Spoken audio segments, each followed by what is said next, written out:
now joining us, it's the stars of Lizzie Bennet, Ashley Clements, and Daniel Vincent Gordh.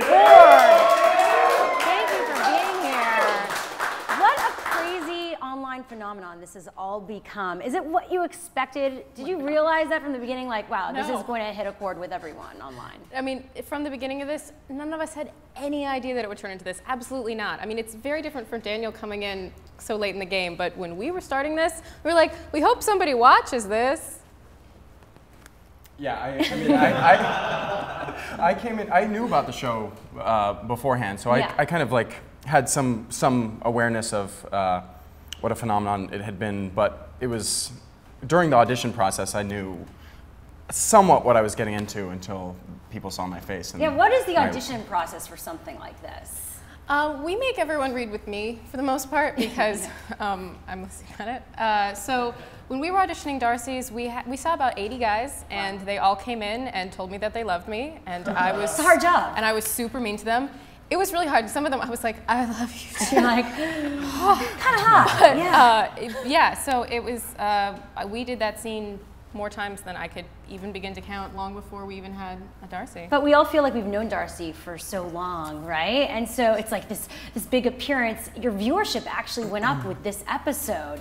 What is it about this character and finally appearing? You know, it must have been a bit overwhelming for you and nerve-wracking because everyone's waiting for you to show up. So that was the challenge for me, obviously, is that, you know, when I was preparing for the role, I had, I don't know, 45 episodes, a lot of episodes to look at and to research to kind of know the tone of the show and figure out what had been said about Darcy, because that's kind of part of the research of looking into a role, is seeing what's been said about you. And there was a lot that had been said about me, and a lot of impressions of me already done by multiple characters, and they were all kind of pointed at the same person. So I had a lot of information coming into me which is cool as an actor, you would say.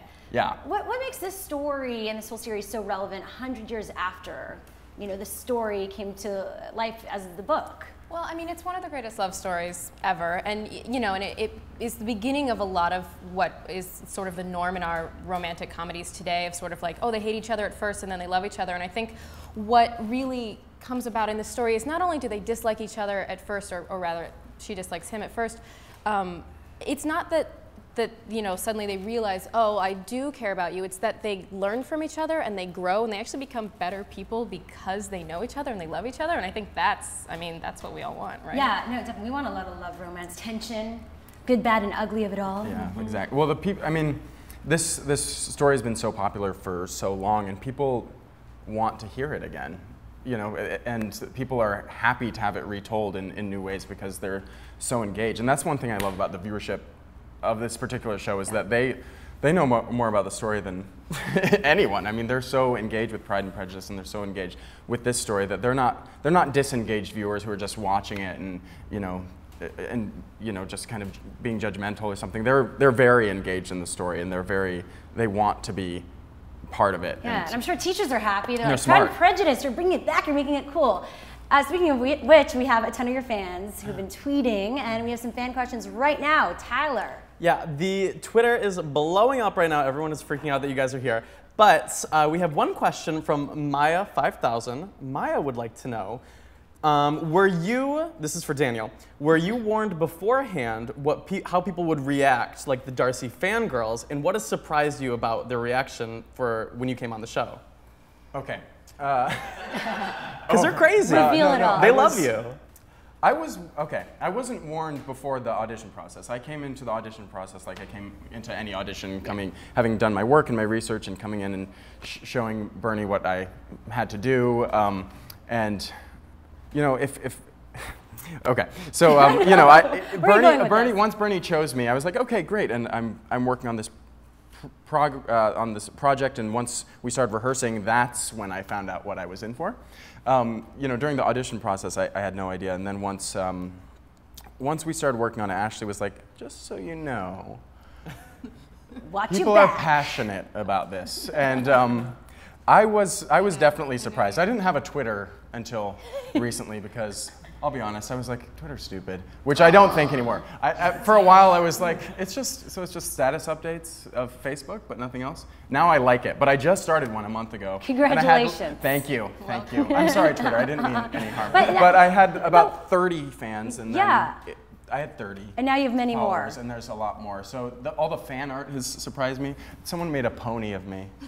Which is my favorite thing so far, I'll be honest. It's me, a little pony. It's me as a little, I'm like. You have so many, we were talking about the GIFs and the Tumblr, and like you have so many engaged fans. That's also because the characters have their own Twitter accounts. Like they're reinventing how we interact with scripted formats with this show in many ways. Absolutely. I mean, from the beginning, and this is really all credit to our creators, that from the beginning, the concept of the show was that the characters would be real in that they had Twitters, they had Tumblrs, that, the show is real within the show. Like, we know we're making a show. That's part of what we're doing. So it's a very sort of meta line that we walk. So you can tweet at our characters, and they will maybe tweet back at you, in addition to our own individual personal Twitters. But so the fans are so, they're already online, they're right there. It's just a few clicks away to talk to Lizzie herself, or to upload some amazing fan art, or to ask me a question, ask Daniel a question. It's a lot of fun. Yeah, William Darcy has more followers than I do. Oh, Lizzie Bennet has 10,000 more followers than I do. Yeah, because people are so engaged in the story. You're going to become those characters maybe in real life, because you're like, they're so cool. Yes, I am. All right, so we have more fan questions. Tyler, what's going on? Sure. Well, at Sarah the Dancer 3 wants to know, this is to both of you, what is your favorite thing about your character and how you portray them? You could start. Not to put you on the spot. My favorite thing about Lizzie is that she's flawed. My favorite thing about Lizzie is that she is an imperfect person in an imperfect world, and she is doing her very best. And she doesn't always do the right thing, but she is always willing to learn.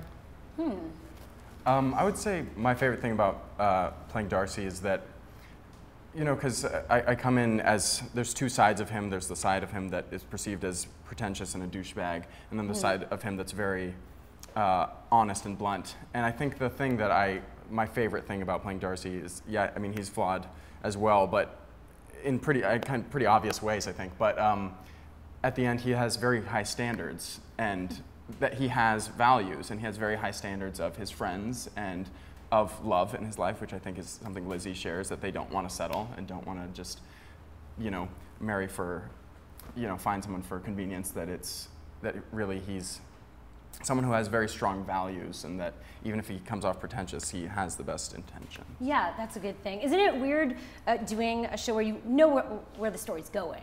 What is that like for you as actors? Well, it's not that different than, I grew up doing theater, so I'm used to knowing the end of things. That's not that weird. It's been really interesting seeing how things get adapted. Sometimes I don't know how things are going to get adapted. Sometimes our writers sort of love keeping me in the dark about things, because then it comes up and I'm like, oh my God, I didn't know that was going to happen. That's amazing. That is so cool how you did that. Yeah. And that's always really fun for me, taking a really beloved story and telling it in different ways. We've done really different things. You'll see a very different Lydia and Charlotte on our show than in any version of Pride and Prejudice ever. And what's the process of shooting these? Because they're very much like vlogs, but it can't be that simple. The process of shooting, we shoot a lot of episodes at a time because they're pretty short. It takes about an hour to shoot an episode, so we have a long, very full day for moi, since I'm in all of them. I don't know how I do it either. I'm very amazing. You're not flawed at all. We really bang them out. No, I'm me. we bang them out as fast as we can. Yeah. We rehearse, we go in, we do it. It's about front-loading the work, I think, so that on the day it's as, granted, on our day, I had done those scenes so many times because I had a first audition callback and a second callback, and then we had rehearsals, so we have to be as prepared as we possibly can before that day so that we can bang through them. Yeah, we're going to go to one last question from the fan chat. Sure, Tyler. Okay, so one last question from @JBC99. They want to know, do you think the success of the show might alter your future career as actors? Because it's a very different type of format for telling a story. Is it going to change the type of things you do in the future as an actor? That's a good question.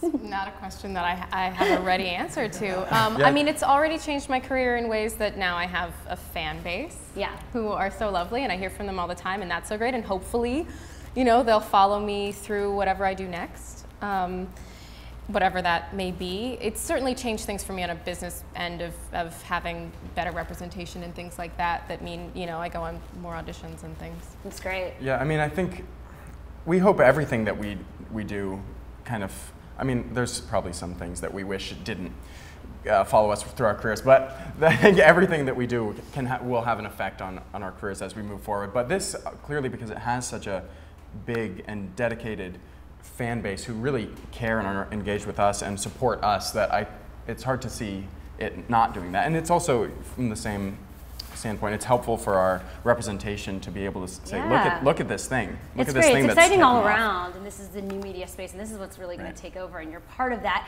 Lastly, before we end this amazing segment, let's do a great gift for all the fans. Like, what makes a good gift? What can we do that will make us become a good we're gift? Giftable 24/7. Like this, like, hey. You want maybe a little dance move?